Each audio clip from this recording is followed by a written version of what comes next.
Okay, is this the ultimate VR setup? I mean, look at this. In an actual Formula 1 cockpit, it's so constrained here.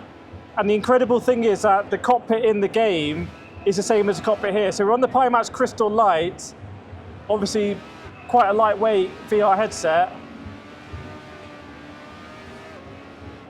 And I'm hoping for a one-to-one experience. I've done a lot of iRacing in the Pimax Crystal and Crystal Light.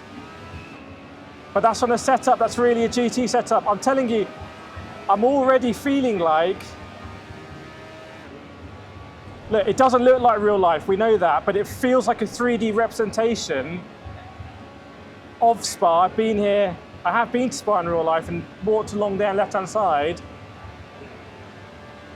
I mean, there's just no latency, a bit of aliasing. You know what, I really want to go for this, viewers. I want to see, oh my God, I want to see kind of like if I can get into this. I'm a little bit cramped in here because I'm too fat to be an F1 driver, let's be honest about it. Stand on the brakes and see. I want to see things like, is it going to be a puff of lock-up smoke?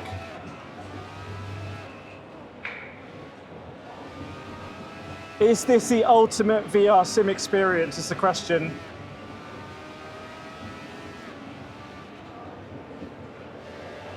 Oh, that feels good. Oh my goodness, yes. Another question is, would you be faster doing this in VR? I think that was maybe a warning probably for pressing both pedals at the same time. I'm going to guess with those arrows.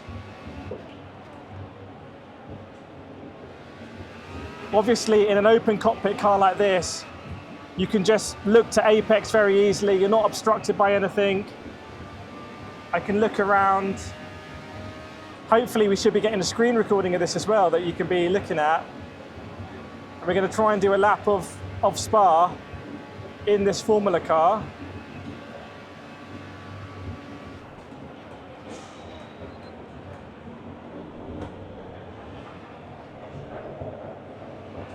I have to say, I am really enjoying this. And I've been using a lot of sims this weekend, like a lot of sims.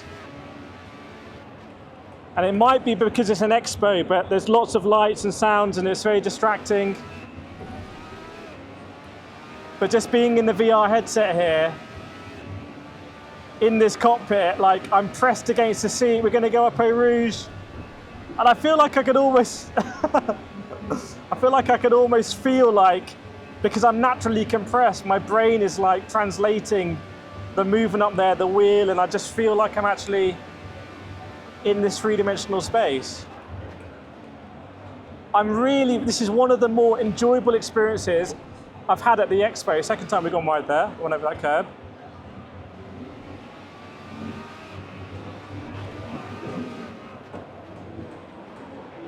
I'm not sure, this is a Conspit cockpit by the way, you can see the lock up there. I'm not sure how expensive or viable these cockpits are. I don't know if they're like cockpits that you only really see in businesses. But I have to say, if you just want to do Formula racing, this was very uncomfortable to get into, and I felt uncomfortable until now, or until I started racing. Now it just all makes sense. This is a really good experience. And this is on, I think, oh no, I've spun it. Wow. Even there, that little look I did to the left, like, I know there's no traffic, but it makes sense to me to do it. I'm just doing things that seem logical in real life.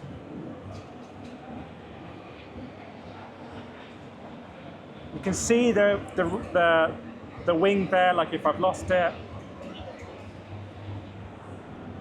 I really do think we are going to hit a point when the headsets become, you know, even less bulky, even smaller, and the resolution gets even better. And I think they're pretty good right now, but it's always obviously going to get better.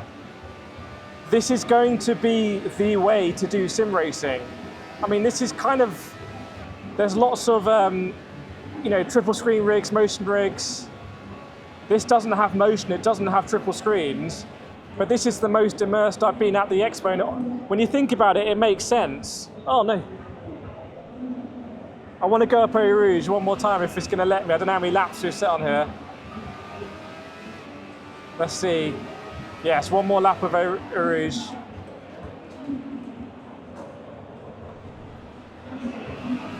I mean, to me, this is more akin. This could be more akin to karting. If I was doing this in like a competitive setup. Let's go up Eau Rouge. We ready?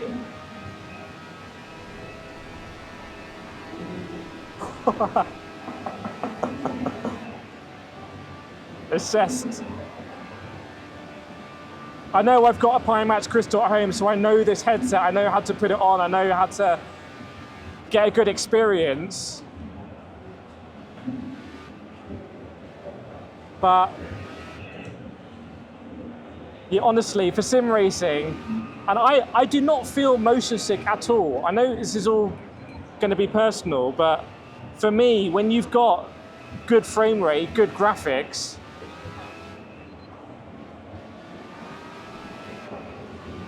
it's just,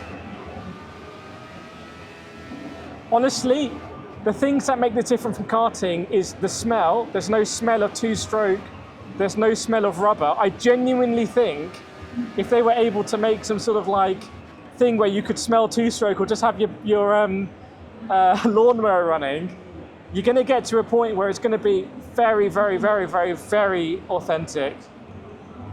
I don't know. I never know how easy it is to translate this stuff from VR from what I'm seeing, because it's also 3D as well, and that just I don't think will translate on a screen.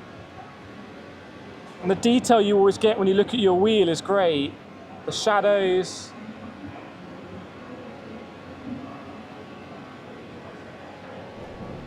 Whoa! I feel like this. What we're seeing here. I'll go to a sunny bit. What we're seeing here, I feel like, is sim racing coming together, and this is a sim that's a decade old. Like, I'm going to ask Kunos about VR in the Assetto Corsa Evo, but this sim is a decade old, right? And look at the detail on the Alcantara grip set. Look at the detail on the gloves. The experience I've just had.